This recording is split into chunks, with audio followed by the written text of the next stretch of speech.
As we talked about last week, James Harden did get traded to the Nets in a super duper trade that fucked over my Cavaliers, who we will apparently talk about later on in the show. But Brooklyn Nets, James Harden in his first appearance, 32 points, 12 rebounds, 14 assists. Andrew, I know you have strong feelings about this. Let us know what you think. You know what? I think he had a very strong debut. Kevin Durant is one of those players where, outside of Klay Thompson, where take him off any team, put him on any team, and he could fit just because if you need him to be a complimentary piece, he can be a complimentary piece. If you need him to go out there and carry the team, he can carry the damn team. So this very easily could be James Harden. James Harden could shots a game, and Kevin Durant will somehow still put up a quiet 20 or 25 or 30. Like that's just the kind of player Kevin Durant is. I mean, I was happy to see James Harden. I didn't like the way everything went down in Houston. I don't like the way he left Houston because, they gave him everything he wanted to. Like he acted when he gave that final interview before he got traded, he acted like, the organization didn't do anything for me. What are you talking about? What are you talking about? We got you out of Oklahoma City. You asked for Dwight Howard. We gave you Dwight Howard. That didn't work out. Then we went out there, got you D'Antoni, Clint Capella, got you a big man. We went out there, you asked for Chris Paul, we got you Chris Paul. That didn't work. Then you asked for Russell Westbrook. We gave you Russell Westbrook. We gave you shooters all around. That didn't work. So after a while, it's going to get to a point where, James Harden just has to accept accountability and be like, you know what, listen, it starts and ends with me. I was part of the reason for why this team came up short every time.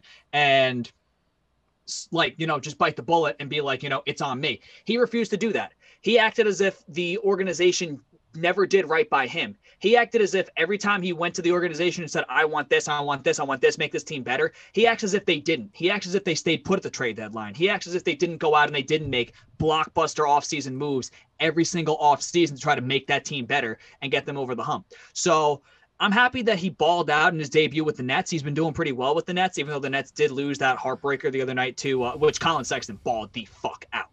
But yes, he did. Yes, he did. But the respect level I have for James Harden has just been incrementally decreasing, and it is what it is. I think he's a very talented basketball player, one of the top 5 talent-wise on the planet. Is he a leader? He's so far from a leader. It's not funny.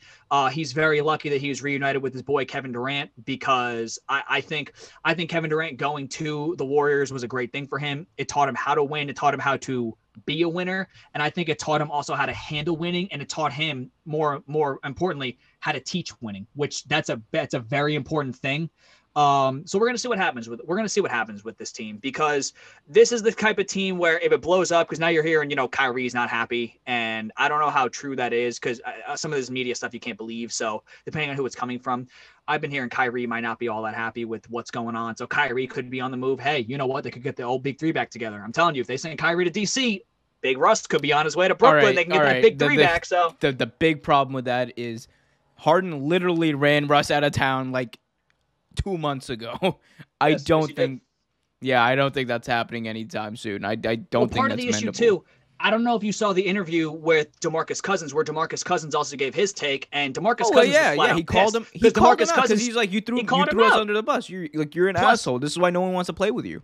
And DeMarcus Cousins, he even said it. DeMarcus Cousins, because this is where I'm talking about where James Harden has to, it's got to stop being less about him and more about the team, was DeMarcus Cousins straight up said it. He was like, listen, I signed here to play with fucking John Wall. Because that DeMarcus Cousins and John Wall are like this. They've been like this since they were at Kentucky.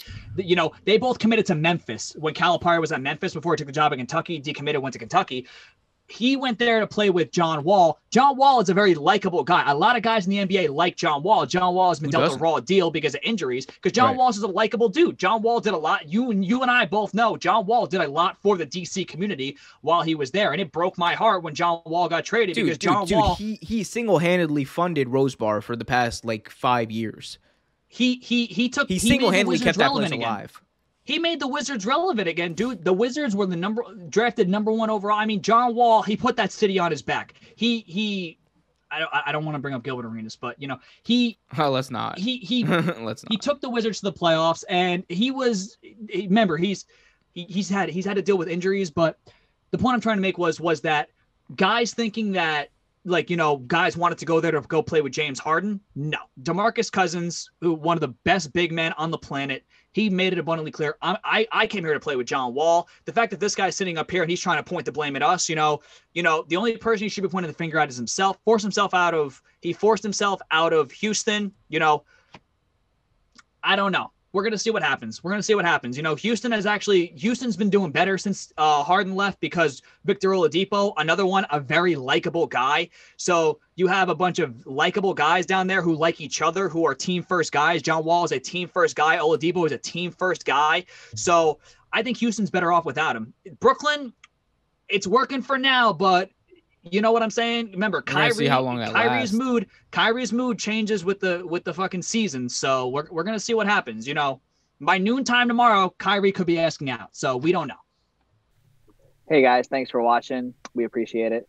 For more content, please hit that notification bell, comment, subscribe, and everything like that. And just remember, keep it real.